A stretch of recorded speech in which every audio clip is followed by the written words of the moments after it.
Beneath the dome, the secrets of the sacred place.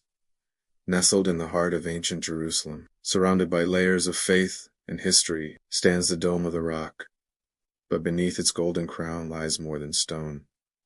It hides a legacy of conflict, mystery, and today, you'll discover eye-opening truths about this site, why it's priceless, and how it could shape global events still to come, and a spiritual force that may hold the key to the future of the world, or that secret chambers and tunnels may lie beneath it. Did you know its architecture mirrors that of a Byzantine church?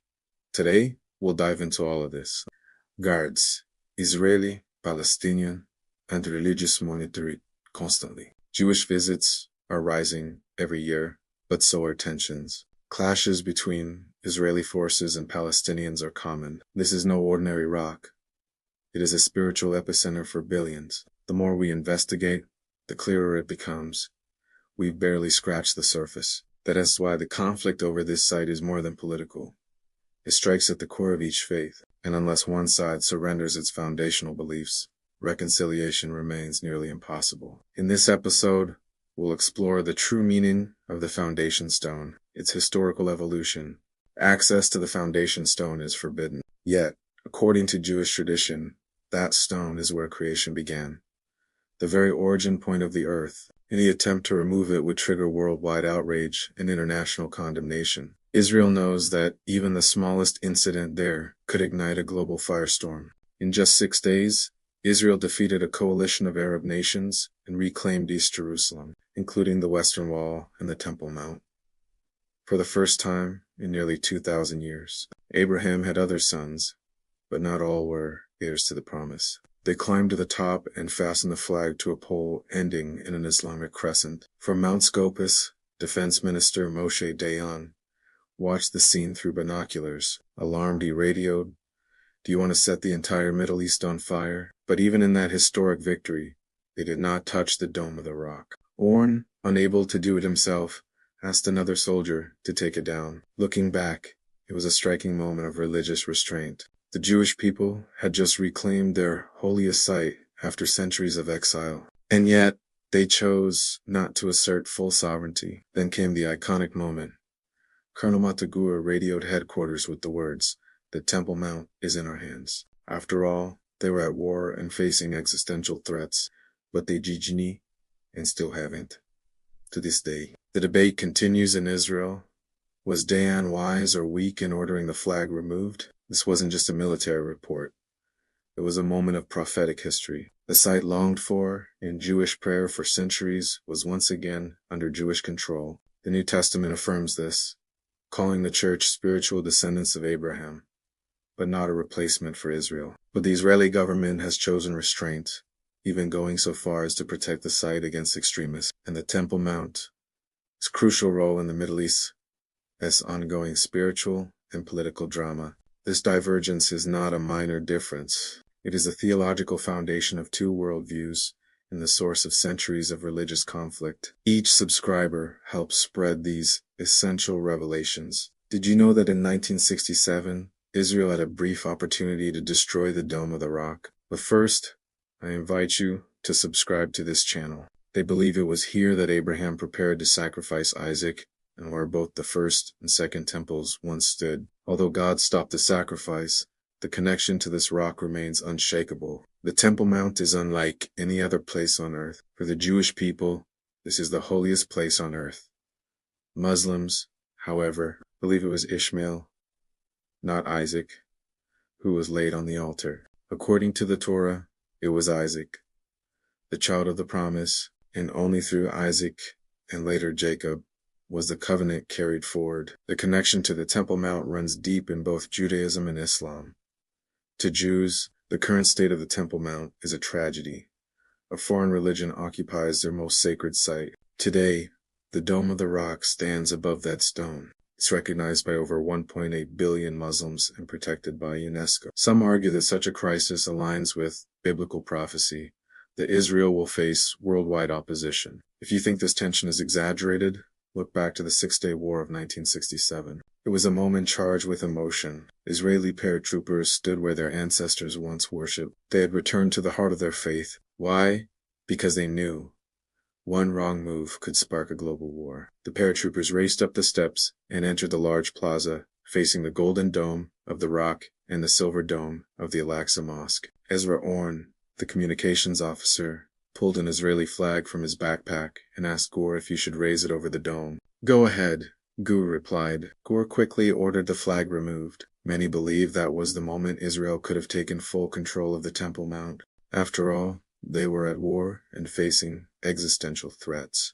But they didn't, and still haven't. To this day, the debate continues in Israel. Was Dajan wise or weak in ordering the flag removed? The stone beneath the dome, let's return to the stone under the dome of the Rock. If you observe closely, you'll notice markings, carvings, and incisions left by generations. You notice that one significant feature remains: a natural depression, still visible today. Tragically, the Crusaders had already removed parts of the rock and transported them to Constantinople and even Italy. The depression measures 2.5 by 2 royal cubits. According to the Torah, the Ark of the Covenant was 2.5 by 1.5 cubits. The space was likely enlarged to fit both, ensuring the sacred scroll wouldn't fall from the mountaintop. A fascinating insight.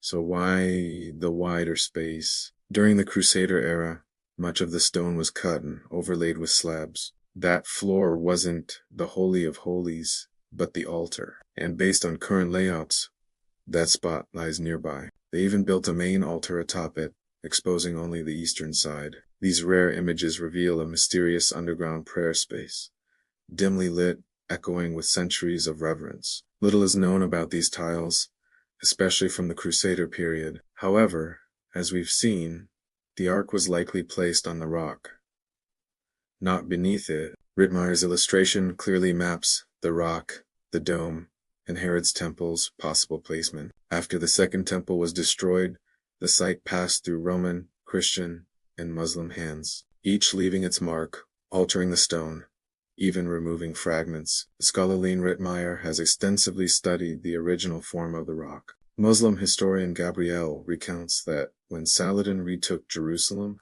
he ordered the stone covered with marble taken from demolished Crusader structures. But Rittmeyer's conclusion is stunning.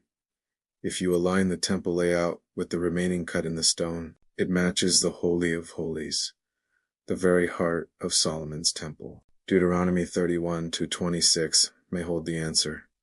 The scroll of the Torah was kept next to the Ark. To visualize this, we've prepared an animation showing the current rock and how Solomon's and Herod's temples would align above it. However, today as visible rock does not necessarily mark the original threshing floor of Araunah, the site purchased by King David. Caves below, and a hidden mystery, but there's more. Did you know there are actual caves beneath the dome? Some believe they may even house the true Ark of the Covenant. Beneath the structure lies a chamber known as the Well of Souls, accessible only to Muslims. Few outside the Islamic world have seen it. In 2015, the carpet covering the floor was replaced, revealing intricate, ancient patterns few have ever witnessed. Historically, this cave was even called the Holy of Holies by some, and legends claim it's where the archangels foretold John the Baptist's birth. Explorer Sir Richard Francis Burton once suggested the cave was designed to collect the blood sprinkled on the Ark during ritual sacrifices, another layer of mystery in a place already overflowing with secrets. According to one hypothesis, the blood from sacrifices may have been channeled from the altar down to the Valley of Hinnom. But that's not all. Researcher Amriti Parodi proposed the existence of an even deeper cave beneath the so-called Well of Souls. Parodi went even further, creating detailed drawings of multiple underground chambers, sealed tunnels, and secret passageways beneath the Temple Mount, many of which remain unexplored to this day. His theory suggests that this hidden chamber may have been used to conceal secrets, possibly even the true location of the Ark of the Covenant. Interestingly, the explorer Richard Burton also described a sealed opening at the center of the Well of Souls, which he believed led to a hidden room. Midrashic writings teach that King Josiah of Judah, who reigned about 40 years before the temple's destruction, ordered the Levites to hide the Ark of the Covenant, along with the original menorah and other sacred items, in that very secret chamber built by Solomon centuries earlier. So, he ordered the construction of an intricate network of tunnels and hidden rooms beneath the temple complex. According to them, the ark remains intact,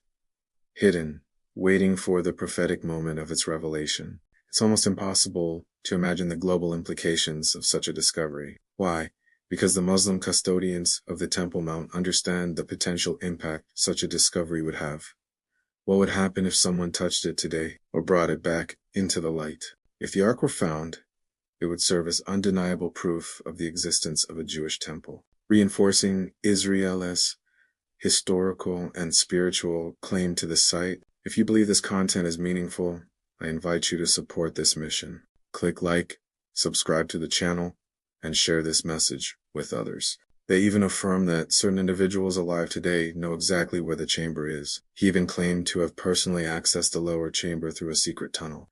Jewish tradition supports this idea. It says that King Solomon, inspired by divine revelation, foresaw that the first temple would one day be destroyed. Within that system, a sacred chamber was prepared to safeguard the temple's holy objects in case of future invasion. Today, the Temple Institute claims to have reliable records indicating the ark's exact location. In fact, the Institute reports that years ago, an attempt was made to excavate toward this supposed chamber, but it triggered international uproar and immediate response from Islamic authorities. It is important to remember, the official Islamic position is that no Jewish temple ever stood on the mount, and therefore Israel has no legitimate claim to the location. If this story is true, then the Ark of the Covenant could still be there, hidden beneath the Temple Mount, veiled from the eyes of the world. In biblical times, it was said that anyone who approached the Ark in impurity would die instantly. I never imagined God would bless this project in such a powerful way. Thank you for your time, and I hope to see you in the next video.